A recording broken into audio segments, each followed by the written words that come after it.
Hola, hola, ¿cómo están? Muy buenas tardes, gracias por conectarse. Vamos a grabar este live en YouTube. Así que mientras se van conectando todos, vamos a actualizar de mercado. Hola, hola, ¿cómo están? Muy buenas tardes a todos los que se van conectando el día de hoy. Muy buenas tardes. Vamos a hablar un poquito de mercado, cómo se está moviendo la bolsa, las criptomonedas y sobre todo por el tema puntual del PIB y el gasto al consumo personal que el día de hoy salió justamente a la luz. Así que vamos a hablar un poquito de eso. Si tienen alguna duda, consulta, me la pueden ir haciendo acá abajo en el box de preguntas. Voy a leerlos a todos y vamos por ahí. Bueno, primeramente partamos con que el día de hoy nuevamente los tres principales índices de la bolsa de Estados Unidos terminaron en positivo. Termina febrero, termina el segundo mes del año que anecdóticamente para la bolsa norteamericana ha sido el mejor inicio de año desde el año 2021. Y esto es súper interesante porque de una u otra manera la tendencia o el famoso rally alcista de la bolsa se mantiene y se mantiene por algo muy importante, datos. Los datos económicos, el PIB de Estados Unidos, el consumo, la manufactura, el empleo, la tasa de desempleo, todos mostrando signos o síntomas de fortalecimiento hoy por hoy en la economía norteamericana. O sea, si bien hay muchas acciones que están subiendo de una manera muy potente, muy fuerte, algunas por especulación, algunas por el FOMO, ¿no? El miedo de perderse la oportunidad de rentabilizar, hay que tener en cuenta que los principales drivers de la economía se están dando. O sea, la economía norteamericana viene creciendo por un fuerte aumento en el consumo. Y esto lo hemos visto reflejado justamente en los datos de IPC. Mucho consumo en Estados Unidos, IPC de Estados Unidos creciendo independientemente de que el petróleo ha venido retrocediendo en lo que viene del año, ayuda justamente a analizar una serie de datos. Primero, que el lado de la economía viene trasladando las platas desde los bienes hacia los servicios, que la está poniendo nuevamente a niveles prepandemia, algo muy interesante. Hola Cris, ¿cómo estás? Espero que todavía estés por allá por Lima y la estés pasando bien. O por Cusco, creo que te vi por allá. Arriba el FOMO para el BTC. Definitivamente el BTC es uno de los instrumentos, es el instrumento creo yo que el mercado el día de hoy este año va a observar más. Está en Cusco, buena. Tremendas vistas allá en Machu Picchu. Hace tiempo que no voy, pero sé de buenos lugares. Pero bueno, entonces la economía norteamericana se viene desempeñando de una manera robusta y sólida. El año pasado teníamos justamente que los tres principales índices habían subido porque se especulaba que en marzo, el día 20 de marzo, que es la próxima reunión de política monetaria, iba a haber una reducción de la tasa de interés, ¿sí? Una reducción de la tasa de interés. Pero ¿qué pasa? En enero, justamente, tuvimos los datos de IPC y de economía, o sea, del PIB, y nos muestran que el IPC creció por encima de las expectativas, y al crecer el IPC por encima de las expectativas nos dice que todavía sería muy prematuro bajar tasas. Luego de esto sale el IPP, índice de precio al productor, también sale por encima de las expectativas. Entonces el mercado comienza a asumir que de repente marzo, el 20 de marzo, no sería la fecha en la cual el Banco Central bajaría o iniciaría el proceso de reducción de tasas de interés. El mercado esa semana cayó fuertemente, pero luego comienza a repuntar. ¿Por qué? Porque se analiza un poco más en profundidad. Ok, la inflación está alta, pero ¿por qué está alta? Es por algunos bienes cíclicos, por algunos bienes que se mueven justamente por volatilidad, tipo el petróleo, tipo el maíz, etcétera, o básicamente es porque hay un buen consumo y realmente el consumo en Estados Unidos comenzamos a ver y está muy fuerte. El mercado rápidamente, al ver que la economía se mantiene sólida y sana, comienza nuevamente a repuntar. Dicho esto, conocimos el PIB también de Estados Unidos, que mostró un crecimiento de 3.3% en enero. Y esto es muy interesante porque mientras todas las demás economías del mundo vienen comenzando a mostrar síntomas de desaceleración, recuerden que el IMASEC había caído menos 1%, el Reino Unido entró en recesión, Japón entró en recesión, al punto, por ejemplo, que Japón deja de ser la tercera economía más grande del mundo y pasa a ser la cuarta, superada por Alemania. Se generan un poco de miedos de que de repente dos de los grandes socios de Estados Unidos pudiesen afectar a Estados Unidos. Lo cierto es que el Banco Central en la reunión del 31 de enero decide no subir la tasa de referencia. Acá en Chile se le conoce como la TPM, la tasa de política monetaria. No bajan la tasa de interés, o mejor dicho, sí, no la mueven, pero el comentario fue: es todavía muy prematuro bajar tasas en marzo. Nuevamente, como aquel día del IPC de enero, la bolsa cae fuertemente y luego hace la misma vela de recuperación y vuelve a subir. Hasta que llega el 13 de febrero, otro dato el martes 13, otro dato de IPC, otro dato de inflación, que nos muestra que la inflación en Estados Unidos sigue todavía alta. Con esto catapulta la posibilidad, cierra la posibilidad de que en marzo hay al menos alguna posibilidad de una reducción de tasas. Es por eso que justamente el mercado ya comienza a asumir que lo que esperaba el año a finales del 2023, que era que en marzo empiece el proceso de reducción de tasas, comiencen a trasladarla a meses posteriores. Y es por eso que el día de hoy las expectativas del mercado están para que la primera reducción de tasas sea en junio. ¿Sí? Cuento corto, el PIB el día de ayer vuelve a mostrarnos una economía de Estados Unidos sólida, 3.2%. El empleo se mantiene sólido. La tasa de desempleo se mantiene en niveles mínimos del año de hace 37 años. La creación de empleo mensual en promedio es de 275,000 puestos de trabajo mensuales en los últimos 48 meses. Y el consumo se mantiene sólido.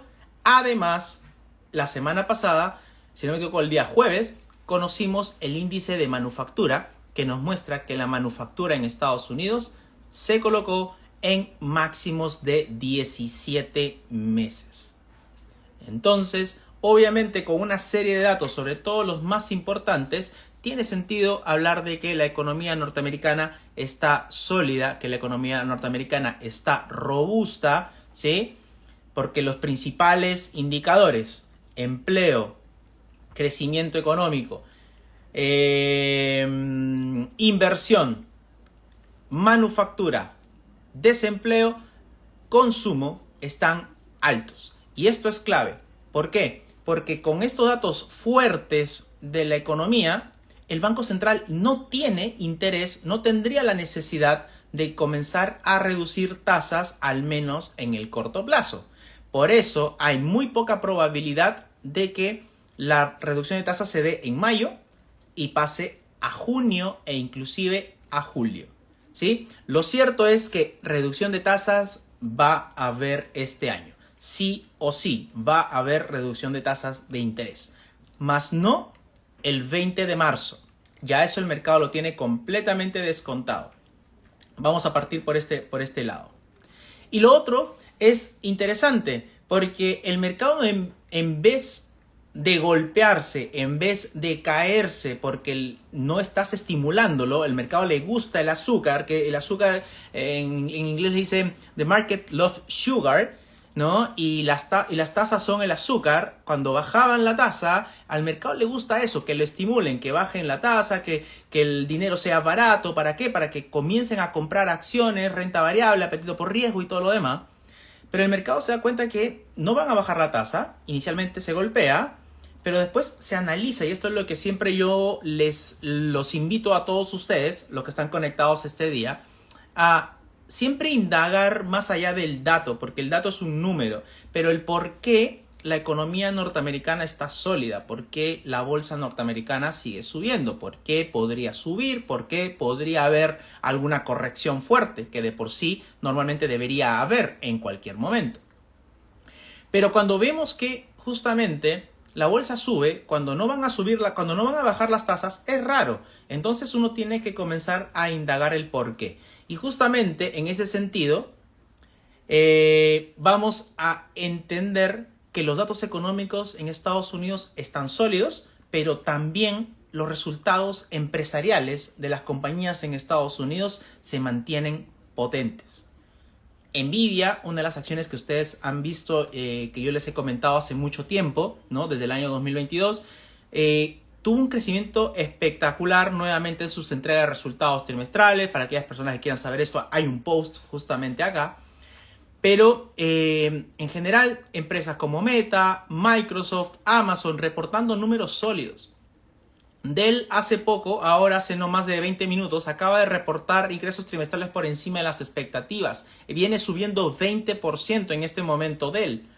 Entonces, en general, esto es algo que en su mayoría las empresas comienzan a entregar buenos resultados corporativos. Por eso mismo, la figura de burbuja queda un poco de lado. Porque la burbuja, una de las características interesantes de las burbujas en las acciones, por ejemplo, es cuando, por ejemplo, tú tienes el precio de las acciones subiendo, independientemente de que sea muy empinada, pero subiendo fuertemente, y los ingresos comenzando a caer. Cuando uno encuentra esa divergencia, precio de las acciones subiendo e ingresos cayendo, es allí donde no hay sentido.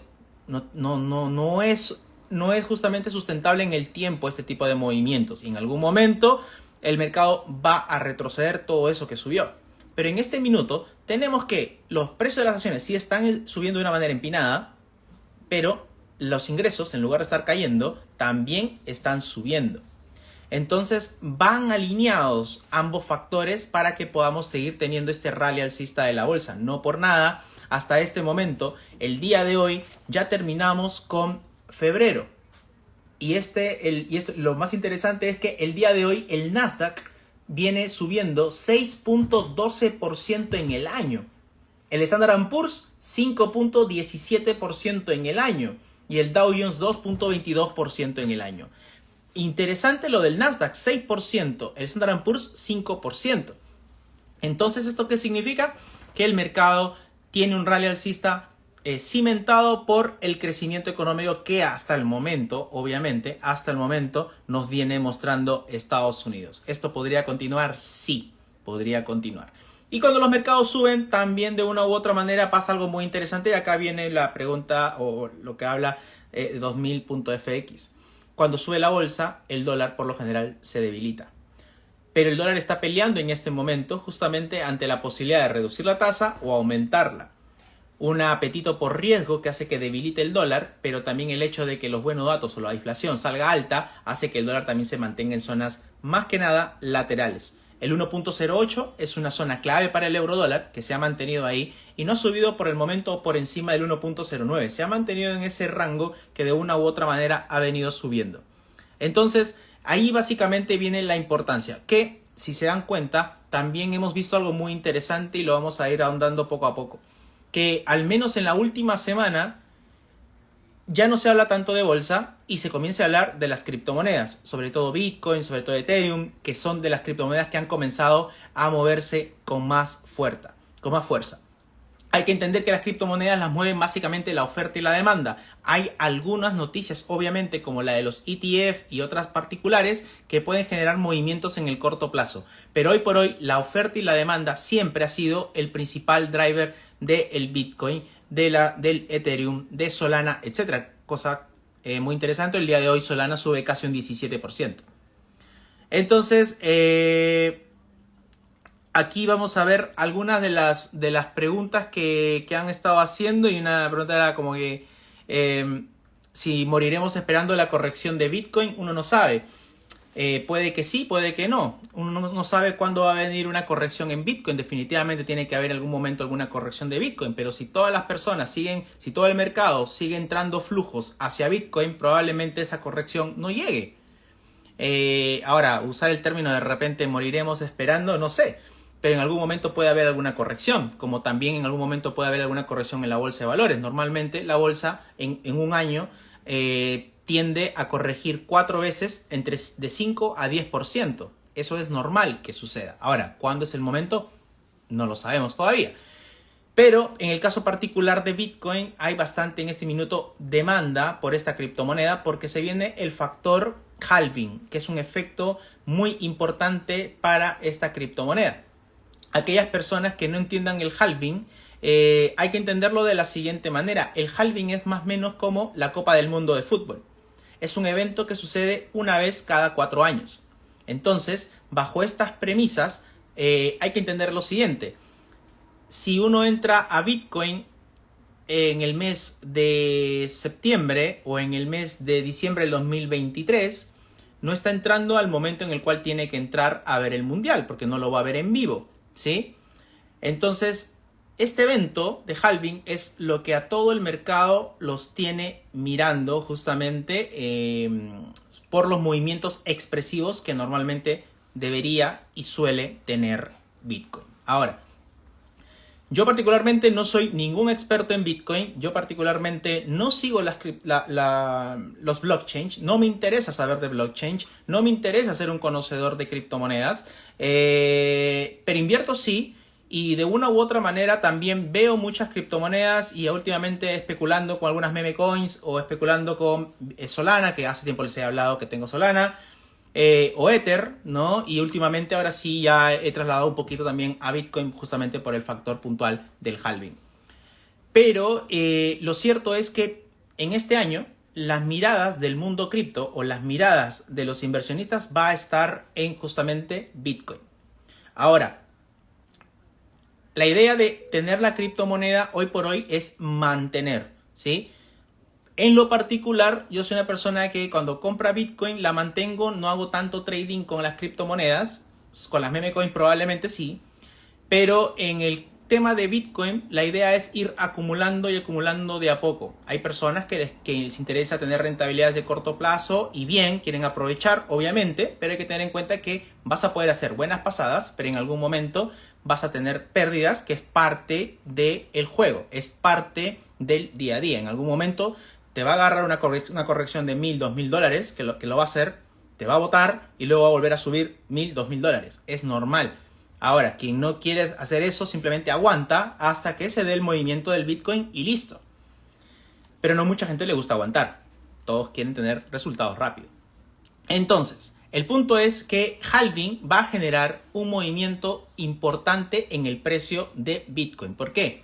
Porque obviamente aquí se genera un efecto de oferta contra demanda. La demanda de Bitcoin hoy por hoy está en aumento. Cada vez más personas comienzan a escuchar de Bitcoin. Una persona probablemente, y ayer tuve una charla justamente con algunas personas que no son clientes en Regum, y muchos de ellos, por ejemplo, ni siquiera sabían que era Bitcoin, pero sabían que era una criptomoneda que en teoría va a subir este año. Y por lo mismo querían subirse a este carro. Como también hay personas que sí saben qué es Bitcoin, que sí saben qué efecto se da en el halving. Otros que simplemente saben qué es Bitcoin, saben qué es el blockchain y nada más. Entonces hay de todo.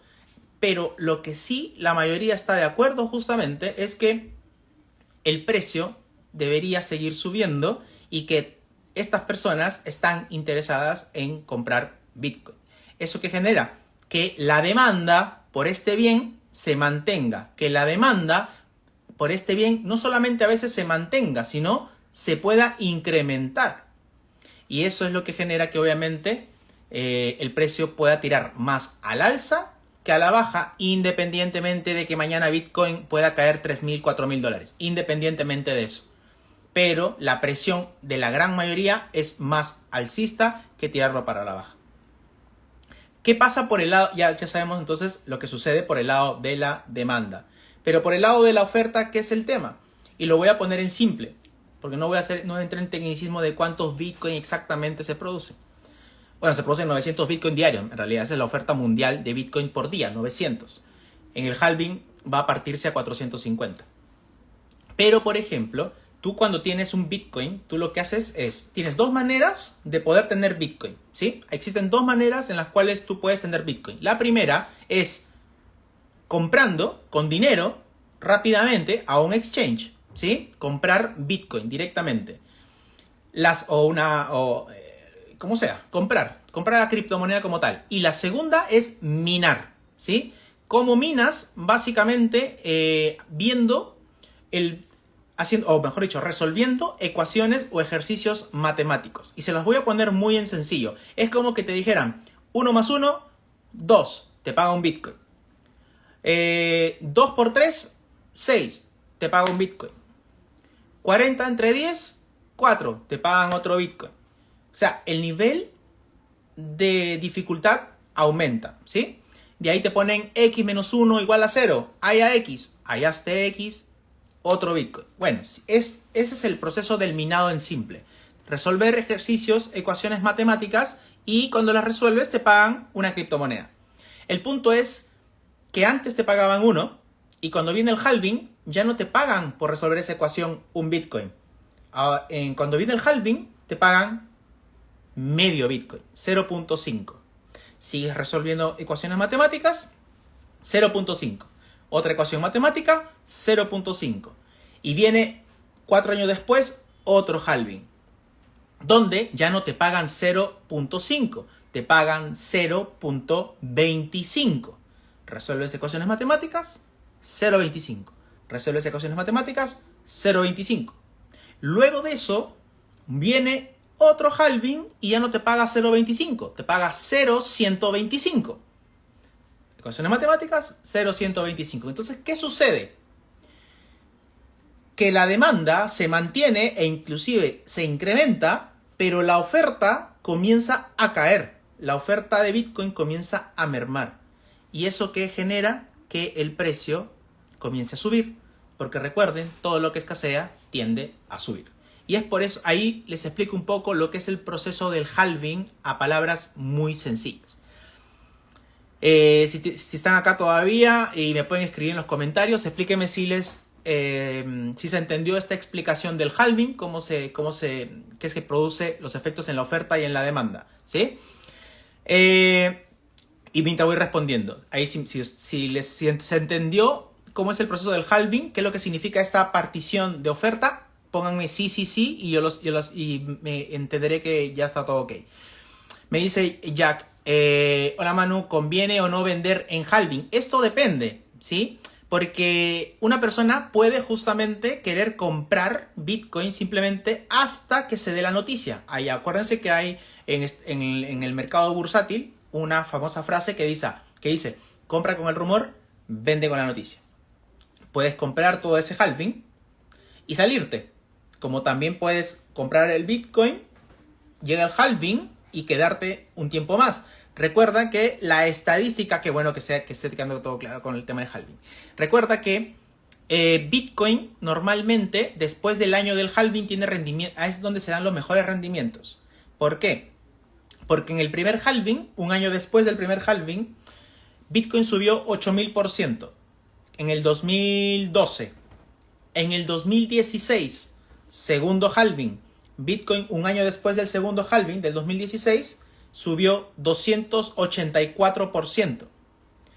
En el tercer halving, el último que hemos visto, 2020, Bitcoin subió un año después 534% después del halving. O sea, los movimientos se dan justamente también después del halving. Entonces ahí ya básicamente tú puedes decidir qué hacer, porque recuerden, justamente acá me ponían hace un rato 2000.fx, Bitcoin cayó como $5,000 en 15 minutos. Sí, Bitcoin cayó $5,000 en 15 minutos, pero también el día de ayer, por ejemplo, en la mañana había estado en 54,000, en la tarde estaba en 60,000, y si lo comparamos con la semana pasada Bitcoin estaba en 51,000 y ahora estaba en 62,000. O sea, en una semana nada más, Bitcoin subió un 20%. Entonces, Jack, de repente para ti, ese 20% sea una ganancia muy interesante. Porque probablemente, asumiendo, y puede que me equivoque acá, tú de repente toda tu vida invertiste en depósitos a plazos. Pero escuchaste por una persona que Bitcoin hacía un halving, etcétera, invertiste tus depósitos a plazos y ganaste un 20%. Entonces va a depender allí justamente cuál es tu nivel de riesgo asociado. Buscar ese 20%, decir, sabes que acá hago cash y listo, o me quedo para buscar mucho más porque puede que siga subiendo, ¿no? Va a depender mucho cuál es el perfil de cada persona. Pero recuerden que Bitcoin se mueve por oferta y por demanda. Es muy diferente al análisis o las valuaciones que se hacen con las acciones. Entonces, aquella persona que quiere invertir en Bitcoin, y acá hago siempre un disclaimer, tiene que ser una persona que sepa que esto es más riesgo de lo habitual. Sobre todo en época de halving, donde va a haber muchísima volatilidad. Obviamente, aquellas personas que nuestro perfil sea más arriesgado, más de querer buscar mayores rentabilidades sabiendo que hay mayores riesgos, lo vamos a tomar. Pero otras personas que de repente toda su vida han invertido en activos más seguros, probablemente no sea la mejor decisión. Ahora pasa otra cosa. También quien está comprando ahora, hay que saber que está comprando un poco más caro de lo que estaba hace aproximadamente un mes cuando estaba en 38.000. Bitcoin normalmente llegó a un precio máximo de 68.800. Muchas personas van a querer comprar Bitcoin probablemente cuando esté en máximos históricos. Entonces siempre hay que tener en cuenta que este tipo de instrumentos acarrean mayores riesgos, pero también a mayor riesgo, mayor rentabilidad potencial. Entonces, después del halving podría venir una corrección, sí. Es más, normalmente hay una corrección después del halving y luego de eso vuelve nuevamente a subir. Entonces, pasan algunas opciones. O compras desde ahora y te quedas hasta un año después. O compras hasta ahora, cierras en el halving, esperas que se caiga un poco y después vuelves a comprar para volver a quedarte un año más. Ahí va a depender básicamente de cómo cada uno de ustedes quieran hacer sus operaciones con Bitcoin, ¿sí? Por ahí vamos bien. Acá me decían una pregunta, y esto también es algo que tiene que ver con Bitcoin, porque me preguntaban, ¿soft landing o bear? ¿Qué se espera en Estados Unidos? Y esto lo voy a anexar con Bitcoin porque es muy importante. Comentaba al inicio de este live, que por si acaso va a quedar grabado en YouTube, ¿sí? Si no me siguen todavía pueden seguir allá en manuel.finance en YouTube, y va a quedar grabado este live como otros más. Como comentaba al inicio, la economía norteamericana hoy por hoy está sólida. La economía norteamericana tiene drivers importantes que están mostrando síntomas todavía de crecimiento. Siempre van a haber algunos ítems que estén mostrando desaceleración, pero la gran mayoría hoy por hoy muestra crecimiento. Como comentaba, el índice de manufactura, el más alto en 17 meses, el consumo fuerte, la tasa de desempleo la menor en 37 años, el empleo, 275.000 puestos de trabajo mensuales creados en Estados Unidos en los últimos 48 meses, entre otros factores. Entonces, recesión no va a haber, probablemente. Soft landing, a mi parecer, y esto acá yo me lanzo a la piscina, soft landing particularmente, yo, Manuel, pienso que no va a haber soft landing en Estados Unidos este año. Por un tema también adicional que viene la reducción de tasa de interés y también el factor de las elecciones en Estados Unidos. Estos dos factores, ¿sí? la potencial reducción de tasa de interés y las elecciones hacen que justamente la economía, entre comillas, se maquille en cierto nivel por la parte política, porque el presidente de turno, Biden en este caso, va a querer reelegirse. Y eso obviamente genera normalmente una subida en el precio de las acciones. Históricamente, desde 1928 a la fecha, el Standard & Poor's 500 ha rendido en promedio 11%. Pero en años electorales, el Standard & Poor's ha rendido también desde 1928 a la fecha, ha rendido 18%. Y como les comentaba, aquellas personas que se unen recién en este momento, el día de hoy terminamos febrero con una nueva subida de los mercados, donde hasta el momento el índice Nasdaq viene subiendo un 6.16%, el Standard & Poor's viene subiendo en el año enero-febrero 5.17% y el Dow Jones 2.22%. O sea, es el mejor arranque de la bolsa, el mejor arranque del año de la bolsa desde el 2021. O sea, podría todavía esto seguir, sobre todo si estamos viendo que probablemente la economía, Estados Unidos tenga una reducción de tasas, hayan algunos estímulos fiscales todavía a mediados de año. Se acaba de votar la posibilidad de que no haya shutdown mañana, el shutdown parcial, o sea, cuando el gobierno se queda sin financiamiento. La parte política al parecer se ha puesto de acuerdo y eso elimina variables endógenas para que la economía siga moviéndose, el motor siga andando. Entonces me parece que soft landing no va a haber. Y cuando no hay soft landing, cuando no hay recesión, cuando el mercado está alcista, eso genera apetito por riesgo y obviamente esos flujos de dinero que pasan a las acciones terminan también pasando a otro tipo de instrumentos como por ejemplo Bitcoin, que era lo que veníamos conversando, ¿sí? Así que eso más o menos se va dando. Acá hay una pregunta interesante que me dicen, ahora vamos a retomar también con Bitcoin. Y si alguien tiene alguna pregunta me lo puede hacer acá también. ¿Dónde podemos ver las fechas de publicación de indicadores de los Estados Unidos? Es muy fácil verlo esto y lo pueden ver ustedes en la página de Forex Factory o investing.com, ¿sí? Cualquiera en realidad es buena. Es forexfactory.com y se las voy a poner acá, ¿ya? Acá está. Fijar. ¿Qué pienso de WorldCoin? Caca, una tontera. No me gusta, la detesto. Creo que la privacidad vale mucho más que $22 o $50, dependiendo del país, cada cierto tiempo. Y por algo te están pagando, porque definitivamente si te pagan algo de dinero, poquito de dinero, por tener tu iris, que es información particular, es porque eso realmente vale muchísimo más. Entonces, este tema de WorldCoin para nada a mí me parece atractivo, ¿ya? Vamos a empezar. Así que, bueno, en esta página, Forex Factory, ustedes van a poder ver todas las fechas de publicaciones de datos. Por ejemplo, hoy día les puse que había el gasto al consumo personal, el PIB, la semana pasada la inflación del IPC, el IPB, dato de empleo, la próxima semana hay dato de empleo en Estados Unidos. Entonces ustedes pueden ahí de una u otra manera ver justamente con este tipo de páginas, ¿sí? Por otro lado, me dicen, ¿se espera una corrección del mercado a corto plazo? A ver, siempre se espera que el mercado caiga, sobre todo cuando viene de un rally alcista muy importante. Viene subiendo casi un 25% desde finales de septiembre a la fecha. Es bastante. En algún momento tiene que haber una corrección, es necesaria. Pero los datos económicos, los datos empresariales siguen demostrando fortaleza, por eso la bolsa no cae. Ya rompió los 5.000, yo esperaba que en 5.000 hubiera un poco de parálisis y cayese un poco, pero no, rompió los 5.000 el Standard & Poor's y sigue subiendo, está casi en 5.100. El índice Nasdaq el día de hoy terminó en un máximo histórico, subiendo por 4 meses consecutivos. Esto no se veía también desde el 2021, tremendo, rompiendo los 16.000. Entonces en algún momento podría venir una corrección. ¿Qué debería pasar para que venga una corrección? Que los datos de inflación sigan apareciendo cada vez mucho más fuerte y que a la vez el desempleo comience a aumentar o algún evento catastrófico que adicione justamente una potencial corrección. Pero por el momento esto no se debería esperar, al menos en el corto plazo. Pero como todo en la bolsa, en cualquier momento cualquier cosa puede suceder, ¿no? Acá hay una pregunta de Paulette, voy a montar otra vez a Bitcoin. Dice, ¿cuánto distribuirías en Bitcoin en perfil moderado agresivo?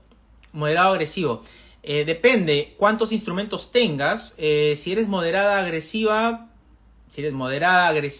de repente un poco más del 40% de tu portafolio general, trasladarlo a Bitcoin, ¿no? Depende mucho la estructura de tu portafolio, el capital que tú tengas, etcétera, pero si hablamos en porcentaje podría ser de 40% a más, sobre todo por la potencial subida que pueda tener Bitcoin de acá en adelante. Obviamente esto no es ninguna recomendación de inversión, es simplemente mi opinión y lo que me parece.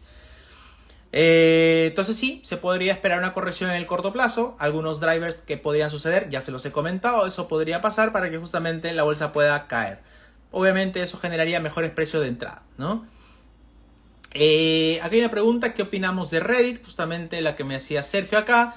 Reddit me gusta como aplicación, la uso para informarme, para llenarme un poco de views de otras personas, qué está pensando el mercado. Acuérdense que aquí estaba la famosa Wall Street Bet, la que era como un foro en el cual se especulaba justamente para subir o bajar acciones, me parece interesante. Pero bueno, información de la compañía todavía no hay tan precisa, hay que ver justamente cómo le va a ir, pero en lo particular invertir en Reddit, invertir en una empresa que sale a bolsa recientemente, tiene que ser para una persona con perfil meramente agresivo, que puede hacerte una pasada de 20, 30, 40%, pero también puede caerse 20% tranquilamente y no tienes que quejarte. Así que si tienen ese perfil, Reddit puede ser una opción, pero en lo particular a mí no me gustan operar en los IPOs, me gusta operar después del IPO, después del quinto mes por lo general. Vamos a ver qué más por acá.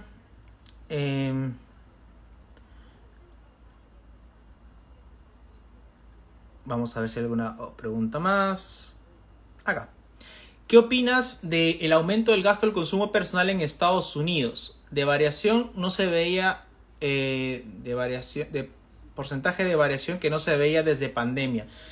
Nada, súper importante porque nos muestra también que hay flujos de dinero que se van pasando, como comentaba hace un momento, desde los bienes hacia los servicios. O sea, el mercado, las personas están teniendo nuevamente comportamientos pre-pandemia, y eso es algo bueno, que se estén normalizando los hábitos de las personas en cuanto a consumo.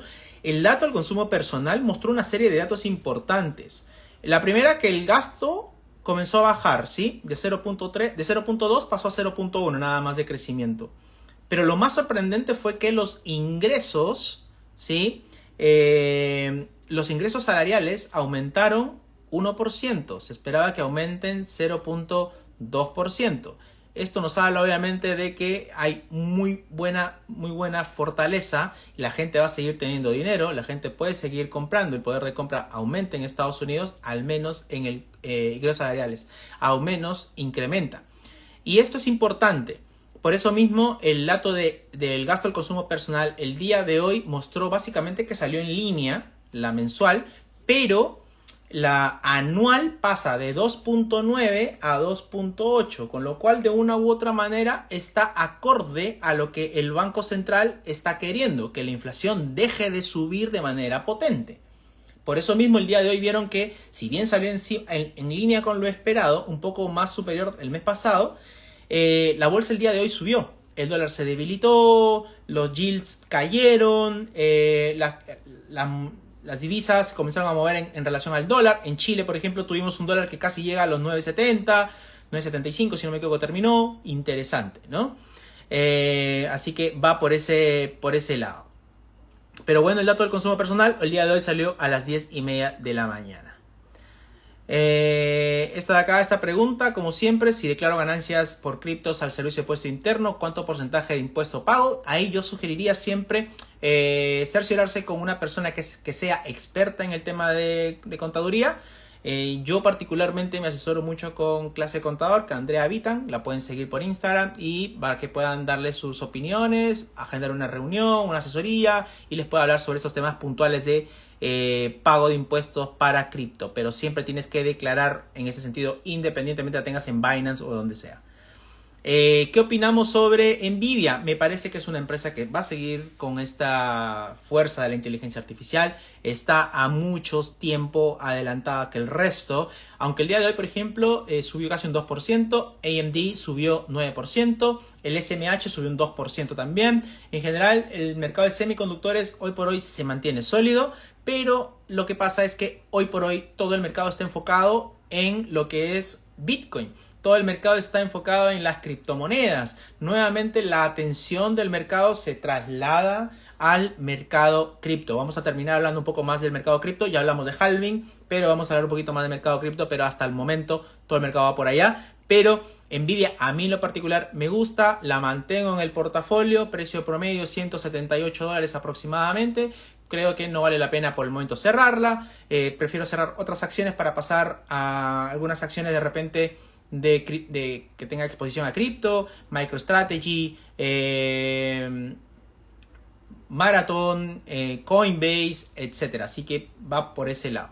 Pero particularmente pienso que Nvidia todavía sigue siendo una alternativa importante, pero esto, ojo, y mucho ojo aquí, cada vez es más cara, cada vez más arriesgada. O sea, una persona que está comprando Nvidia a 800 tiene que tener en cuenta que sí, hay un potencial para poder subir, tiene un precio objetivo de $1.100, $1.300 en algunos casos, pero igual es cara. O sea, es una acción que se puede mover tranquilamente un 20% tranquilamente sin que nada le esté pasando a la empresa. A veces cuando alguien me pregunta, oye, ¿por qué cayó Nvidia 10%? No pasó nada, simplemente es una empresa que es altamente volátil. En este momento está con un precio más alto. Y obviamente hay personas que entraron mucho más barato que están liquidando y eso puede generar caídas fuertes en el precio, pero fíjense que después nuevamente vuelve a recuperar. Los resultados trimestrales fueron potentes, las expectativas a futuro fueron tremendas también. Los márgenes, 77% de márgenes es tremendo para la industria, entonces puede seguir subiendo, pero es para un perfil más agresivo en este momento. Quien no la agarró en el año 2022, hoy la está agarrando un poco más cara, así que a tener siempre en cuenta esto. Si la agarramos barata, sí, la agarramos muy barata en realidad. Vamos a ver qué más. Acá. Bitcoin, para los que quieren invertir ahora, ¿es mala opción porque ya subió? Es una muy buena pregunta porque muchas personas están en esta disyuntiva. Oye, hace un mes atrás o menos de un mes, Bitcoin, después de la salida de los spot, estaban en 38.000. Ahora están en 60.000. ¿Qué hago? ¿Compro Bitcoin o no compro Bitcoin? Está muy alto, debería hacer algo, se me escapa la oportunidad. Ahora todos hablan que va a llegar a 150.000, mejor compro. O no, ya subió casi el doble, se puede caer de 60 a 30, mejor me espero. Esa disyuntiva es la que se genera siempre y es normal, es clásica, pero hay que entender que es un activo altamente volátil. No es común que un instrumento como Bitcoin en una semana nada más haya subido entre 20 a 25%. La semana pasada, para ser más exactos, el jueves pasado, estaba en 51.500. Hoy de mañana llegó a estar en $63.000. Obviamente, este tipo de movimientos en algún momento alguien va a querer tomar ganancia. Por lo mismo, repito nuevamente, ya que tenemos acá todas las personas, un poco más de personas conectadas, este tipo de instrumento es para aquellas personas que tengan un perfil agresivo, un perfil arriesgado. No aquellas personas que arriesgan un 3, 4, 5% de su capital. Es un instrumento que se te puede mover 10, 20% inclusive, tanto para arriba como para abajo. Hay que tener un poco de guata para invertir en Bitcoin. Que aquellas personas que conocen saben que viene el halving, y el halving es el evento especial, el evento magno para Bitcoin este año. La mirada de todas las personas que invierten en el mercado cripto están puestas justamente en el halving. Así que no es mala opción, sobre todo viéndolo en el tiempo. Pero hay que saber que obviamente va a haber fluctuaciones bastante importantes y hay que tener espalda, hay que tener guata para poder aguantar estas fluctuaciones. En lo particular, yo he aprendido a golpe que esas caídas, si hoy día está en 60 y mañana puede estar en 50, no pasa nada y podría inclusive volver a comprar otra opción. Para otras personas de repente eso es mucho. Bueno, va a depender. Por otro lado, vamos a ver si hay alguna pregunta adicional.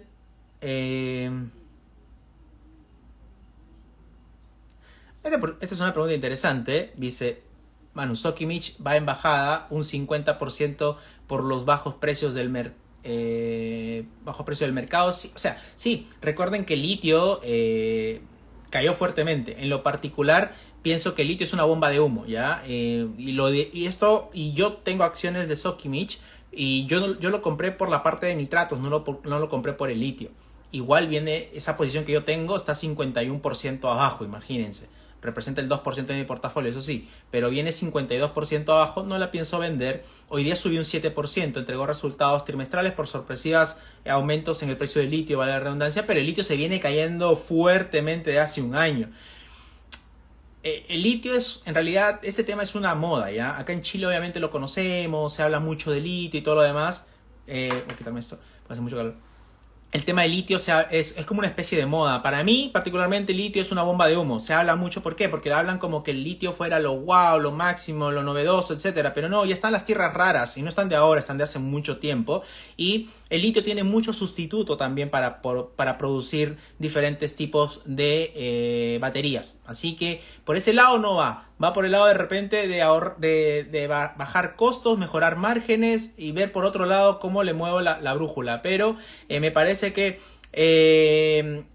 si alguien quiere comprar ese tipo de acciones, hay que tener en cuenta que es una de las 2-3 empresas más grandes de Chile. Es una buena empresa. Pero tener en cuenta que al menos va a tener bastante presión. Todavía tiene mucha presión bajista. Tiene para rato. Hay, creo yo, otro tipo de acciones en las cuales una persona podría invertir. No necesariamente Sokimich sea la oportunidad más atractiva, considerando que hay otros activos que puedan estar subiendo en este momento, obviamente a mayor riesgo. Dicho esto, vamos a ver si hay alguna pregunta más por acá. Aquí. ¿Cuánto paga de impuesto una inversión? Depende. Esta es una pregunta muy genérica, pero por ejemplo en Estados Unidos tú pagas el 30%, al menos yo que invierto más en Estados Unidos, como sabrán, no tanto en Chile. Para si alguien quiere ver tema de Chile, un contador, y si quieren información de acciones chilenas, Franco Martini es sequísimo en esto. Pero en lo particular veo muchas acciones norteamericanas. En acciones norteamericanas tú pagas el 30%, acciones físicas, ¿sí? Ahora con el tema de la doble tributación, la figura ha cambiado. Aquí también yo todavía estoy negociando para hacer un live justamente sobre doble tributación, para que puedan tener todas las preguntas que crean conveniente y podamos aclarar ese tema también de cuánto vamos a tributar a partir de ahora acá en Chile con nuestras inversiones en Estados Unidos. Interesante esta de acá. ¿Cómo veo el dólar en Chile para los próximos 60 días? Bien, hay que tener en cuenta que una noticia macro o importante viene de la parte externa e interna. Para la parte externa tenemos que el 20 de marzo vamos a tener justamente la decisión de política monetaria por parte del Banco Central de Estados Unidos. Por la parte interna tenemos que, si no me equivoco, el 3 de abril tenemos la decisión de tasa de política monetaria del Banco Central chileno. Entonces tenemos decisión de tasas en Estados Unidos, decisión de tasas en Chile. Hay dos medidas. El Banco Central chileno hoy por hoy lo que quiere es bajar la tasa fuertemente, independientemente de que esto cause un estrago en el dólar. La premisa general por sus movimientos y por su actuar es: ok, no me interesa tanto en este momento, independientemente de que genere inflación, no me interesa tanto el tipo de cambio porque yo privilegio que la economía crezca más, ¿sí? El IMASEC, recuerden que salió menos 1%. El PIB de Chile terminó casi cero, un poco negativo el año pasado. La economía no se está reactivando, la economía está dura y es por eso que el Banco Central chileno tiene que estimularla de una u otra manera, reduciendo las altas tasas que tenía hasta julio del año 2023. Por eso ha venido reduciendo en gran manera. En lo particular, pienso que el Banco Central en Chile va a reducir la tasa de una manera muy potente en abril. Si no es 100 puntos base, creo que podría ser 125 puntos base.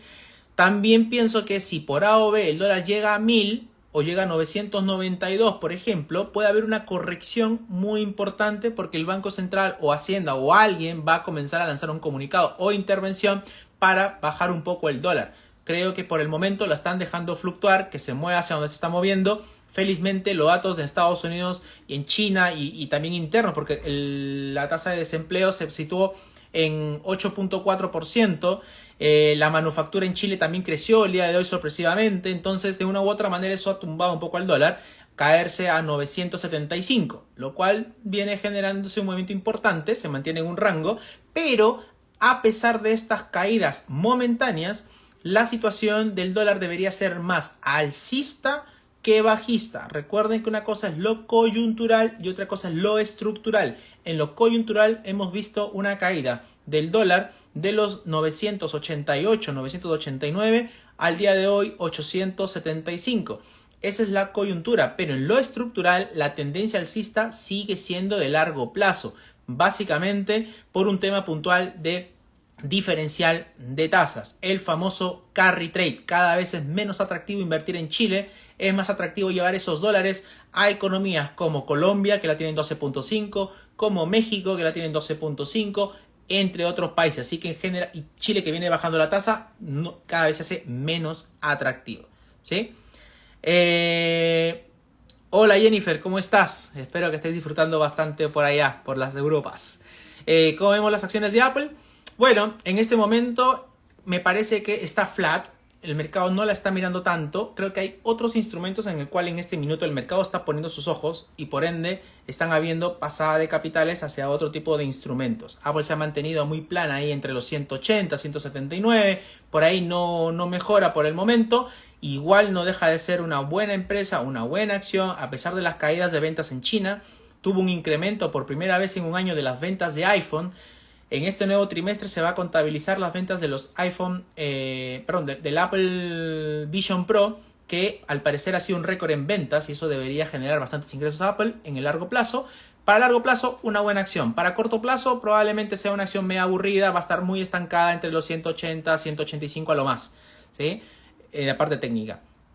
Expectativas con Tesla, dice Yuri. Hola Yuri, ¿cómo estás? Pienso que está a buen precio viéndolo a mediano plazo. Sí, a mediano plazo definitivamente. Yo también tengo posiciones en Tesla a mediano largo plazo y me parece que es una acción interesante. Está tratando de luchar por romper o por estar nuevamente por encima de los $200. Tiene que tener al menos desde el plano de vista técnico 3 sesiones consecutivas cerradas por encima de 200 para decir que los 200 es un piso. Hoy por hoy los $200 es un techo. Esto se produjo luego de que de los ingresos trimestrales la acción se desplomase y no pudo salir todavía de la zona de los 200. Mientras no suceda, todavía está la presión bajista. Y cuando rompa, hay que esperar 3 sesiones para que esté por encima de los $200 y ya se podría hablar que los 200 es un piso y ahí debería buscar nuevas zonas, pero sí me parece una empresa muy potente Tesla en el mediano largo plazo. Saludo a todos los que se van conectando. Si por A o B se han conectado tarde, no se olviden que esto va a quedar grabado, no acá en Instagram, lo voy a grabar y lo voy a dejar posteado en mi YouTube, en la página de YouTube que tengo, manuel.finance, me pueden encontrar por allá y va a estar todo el live grabado de lo que venimos hablando en este minuto, ¿sí? Y aparte, bueno, para que puedan también seguirme por allá y llenarse de nuevo contenido. ¿Qué más? Acá hay una pregunta interesante y esto es ya más que nada una opinión particular. ¿Qué opino de Solana? Solana me parece es una criptomoneda y sobre todo toda la blockchain, la interfaz interesante. Creo que tiene usos. En lo particular es algo completamente particular y también de mucho tino, que me gusta mucho Solana, la he investigado un poco y me parece que va todo bien. Hoy día sube 17%, yo se los comenté a ustedes, es la de las criptos, la que tengo mayor posición, casi el 58% de mi posición están en Solana, el 30% está en Ether, el 18% está en Bitcoin y un 2% en memecoins. O sea, en general, Solana, Ether y Bitcoin son mis principales holdings en cripto y a mí particularmente me gusta. He escuchado que los precios objetivos de Solana están alrededor de los $250, al menos trato de permanecer hasta ese instante, así que me parece que es una inversión interesante para el mediano plazo. Aquí en Europa hay muchos autos Tesla, dice Jennifer. Tremendo. En Miami también. ¿Cómo ve la acción de Mercado Libre? Hay varias personas que preguntan por Mercado Libre. Mercado Libre reportando muy buenos números trimestrales. Interesante lo que hizo Mercado Libre en esta entrega de resultados. Fueron espectaculares. Ganancias por acción superando las expectativas. Beneficios también. Márgenes bien. Pero tuvieron una merma por parte de tipo de cambio, ¿sí? Impuestos también le afectó a Mercado Libre, la acción se cayó un 8%, pero me parece que para mediano o largo plazo es una acción que tranquilamente puede regresar otra vez a los $1,800, $2,000 inclusive, pero también es un poco más dinámica, depende mucho de Argentina, eso no me gusta, entonces en general si alguien quiere tener exposición, que tenga una menor cantidad, no tanto porcentaje. Vamos a ver por acá. Ya hablamos del dólar. Estoy leyendo las preguntas que ustedes me dejaron en la casilla por si acaso. Si alguien tiene otra pregunta la puede dejar en la casilla. Acá está. Otra. ¿Qué instrumentos de tu portafolio dejas a los instrumentos de medio y alto riesgo. En realidad el 50% lo tengo ya en acciones que compré hace muchos años atrás y que están allí creciendo y todo lo mismo que usted ya conoce.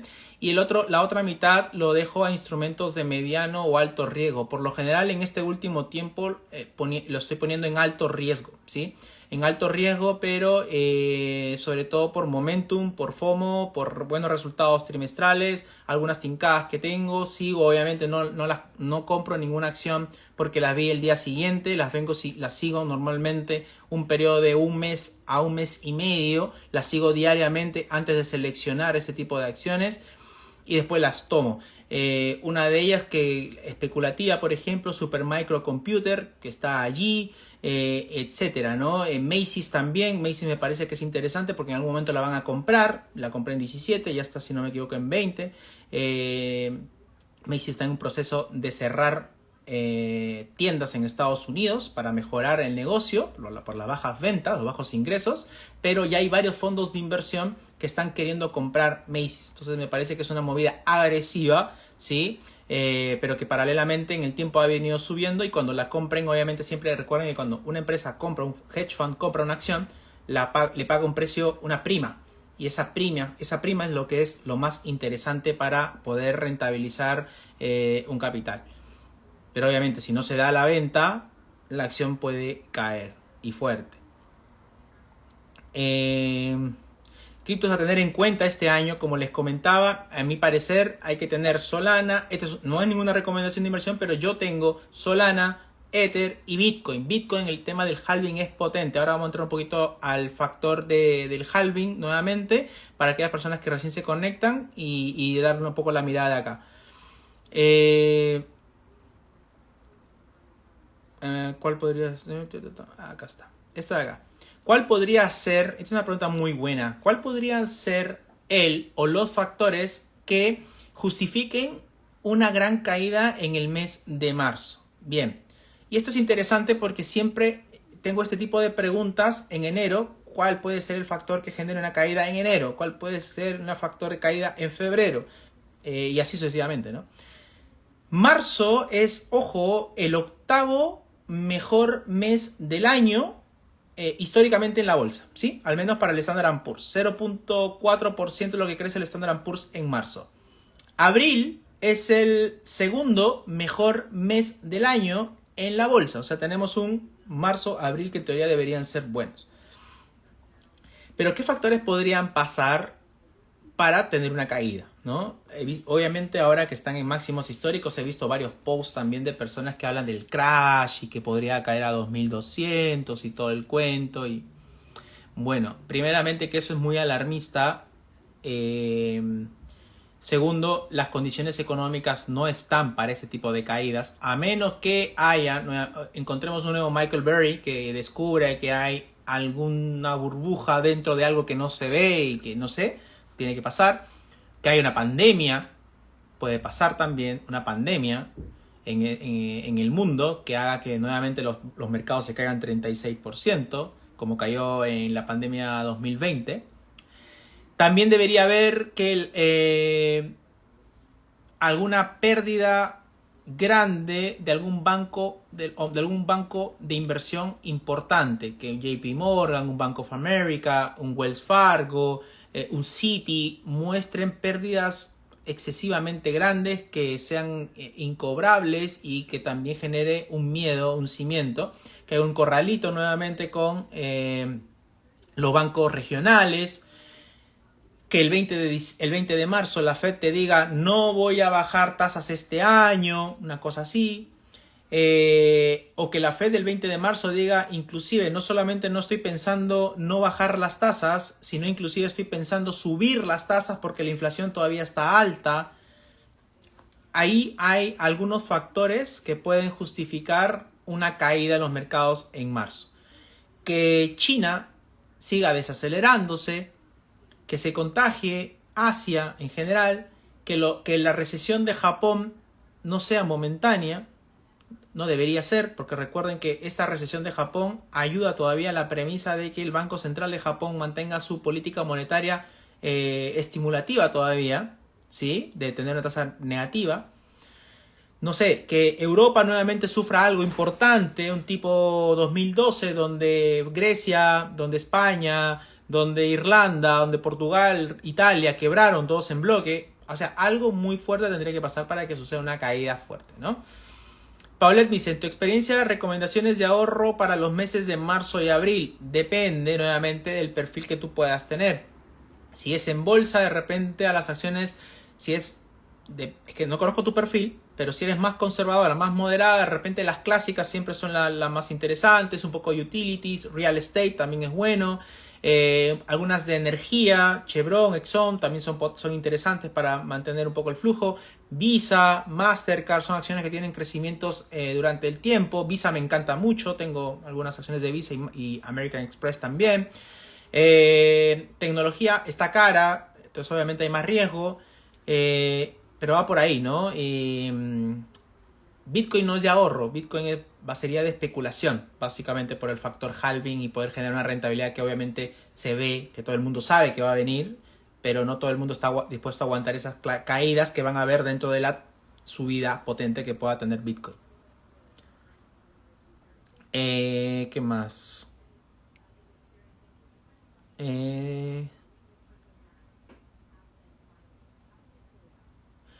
Bueno, acá hay una pregunta interesante. Dice, estos cambios que se vienen en Estados Unidos, ¿qué tipo de cambios podrían generar en los mercados emergentes? Bueno, hay que tener en cuenta que todo lo que sucede en Estados Unidos después termina afectándonos a nosotros como mercado emergente. Si hay una contracción económica en Estados Unidos, definitivamente vamos a tener que en nuestros países también haya una contracción más fuerte inclusive. Y una contracción económica en Estados Unidos o en China no nos caería bien a nosotros acá en Chile en este momento, ¿sí? De por sí ya la economía está golpeada, de por sí el nivel de endeudamiento está alto y eso podría acarrear todavía inclusive una nueva caída en el crecimiento económico, y el Banco Central tendría que actuar nuevamente de manera más agresiva, etc. Esto genera también ruido político y el ruido político genera que los bonos se disparen y eso genera obviamente una caída sistemática en la economía, el dólar se puede apreciar, la inflación nuevamente viene y así es un ciclo que nuevamente puede recurrir en mercados emergentes. Por eso el mercado emergente es mucho más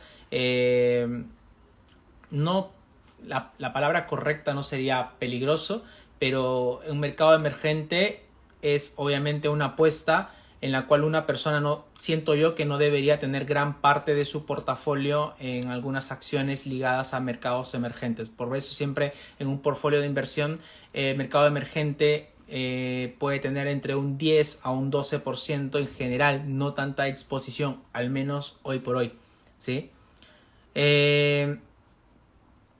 En época de recesión, ¿en qué sectores se podría invertir? Bueno, más que nada sectores defensivos. Utilities es muy bueno, real estate también es muy bueno.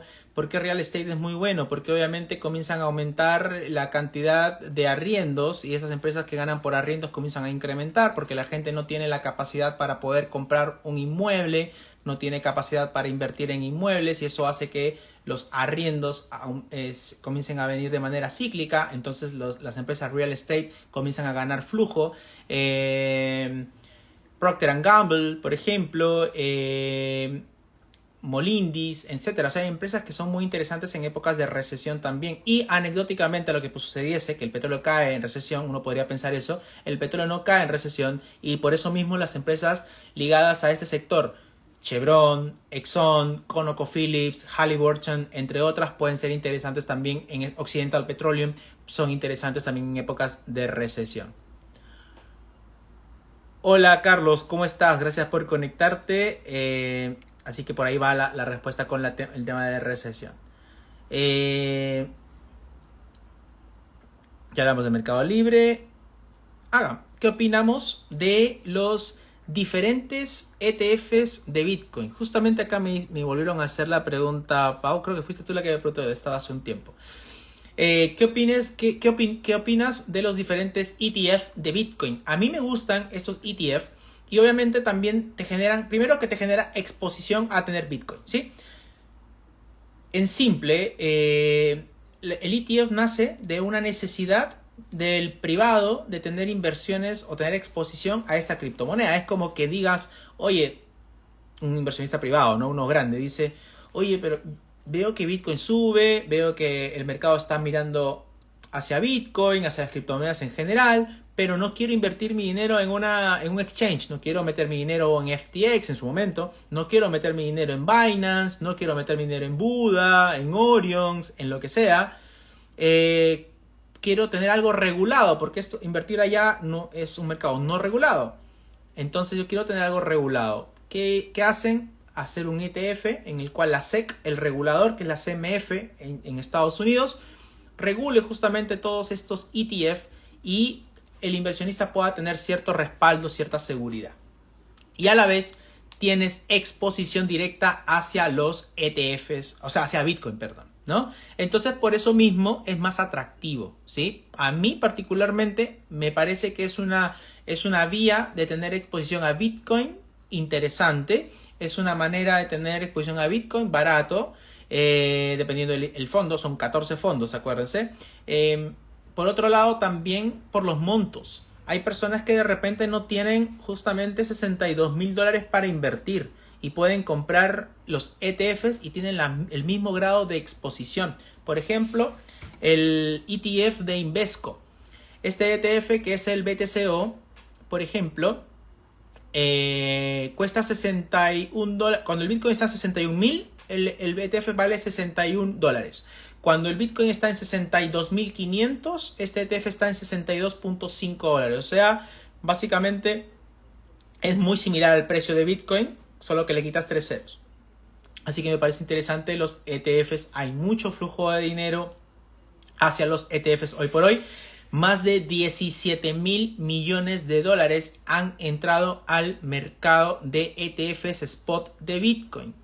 Más de 300,000 Bitcoins fueron comprados por estas entidades. Entonces, en general, los flujos de dinero que están entrando son potentes de fondos profesionales. Y es por eso que viene el interés y es por eso que me parece, en mi opinión, que es algo bueno para el mercado, el ETF de Bitcoin. Ahora, lo que más me gusta y el más yo estoy esperando, y lo decía antes inclusive de la aprobación de los ETFs de Bitcoin, es el famoso ETF de Ethereum.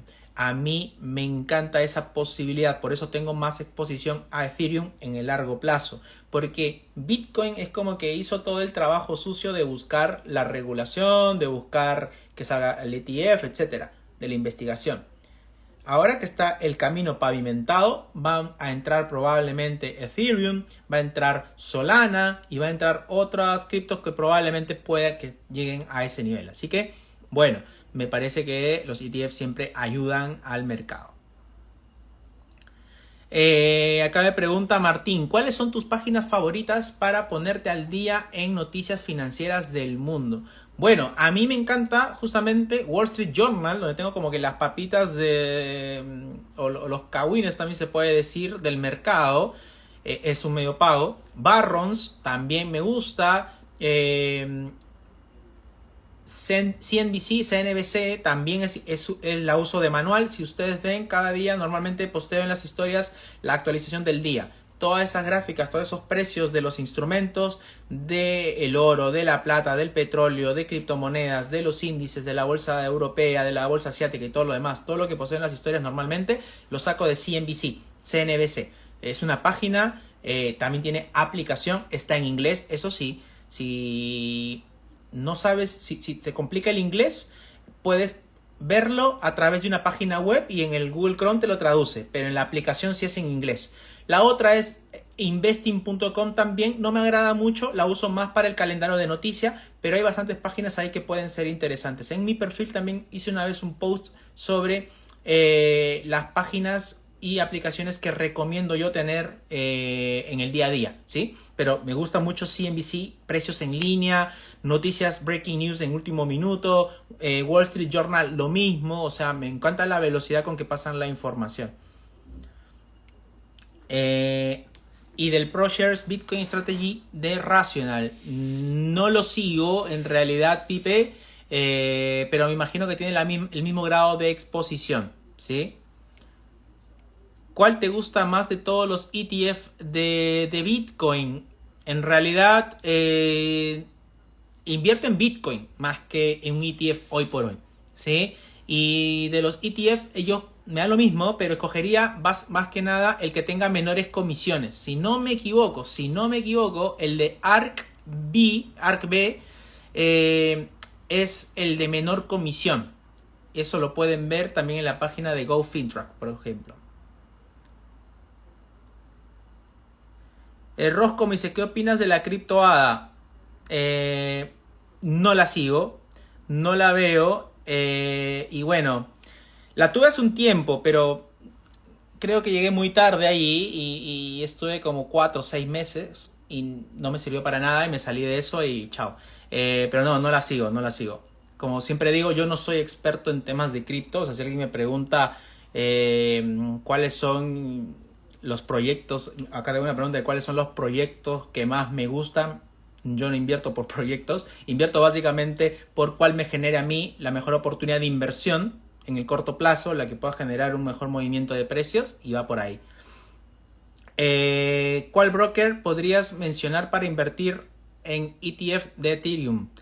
No hay todavía, ojo, ETF de Ethereum. Esto es importante, es lo que yo estoy esperando que suceda y lo que también ya hoy por hoy BlackRock está comenzando a comprar para tener exposición, pero todavía no existe el ETF de Ethereum, por si acaso. Si sale, se los voy a actualizar por acá, ¿sí? Bien, eso por aquí.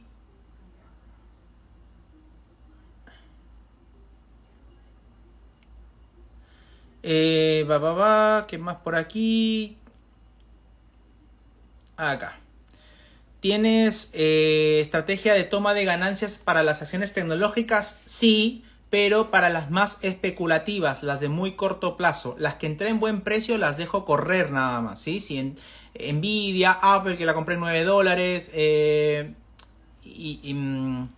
American Express, que la compré en menos de, bueno, ni me acuerdo, hace tiempo, entre otras las dejo correr, es así. Pero por ejemplo, cuando hay pasadas cortas de MicroStrategy, de Marathon, de Taiwan Semiconductor, de Supermicrocomputer, entre otras, son de corto plazo, ¿no? Ahí ya las puedo aprovechar de salir rápidamente, pero si yo veo que cuando hice mi selección, mi análisis, mi estudio y todo lo demás, y la compré a un buen precio y rápidamente despega, dudo mucho en cerrarla. Por lo general no la cierro y ya la dejo abierta nada más, como que una acción de corto plazo la convierto en una de largo plazo, ¿no? Pero va por ese lado. Y ahí comienzo, sí, obviamente, a llenar un poco más de exposición a ese tipo de instrumento.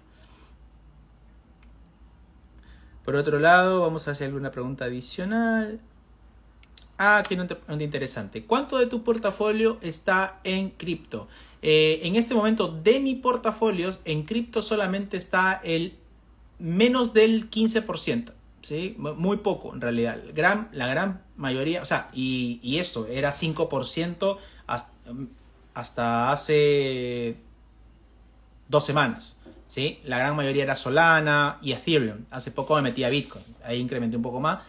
Pero no tengo tanta exposición a criptomonedas, ¿sí? Porque primeramente simplemente las sigo, me interesan, me gustan, pero no las veo como de largo plazo.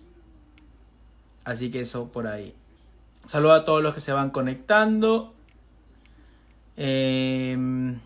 Bueno, creo que hemos cubierto gran parte de las preguntas que me han hecho, al menos las que tengo en el buzón.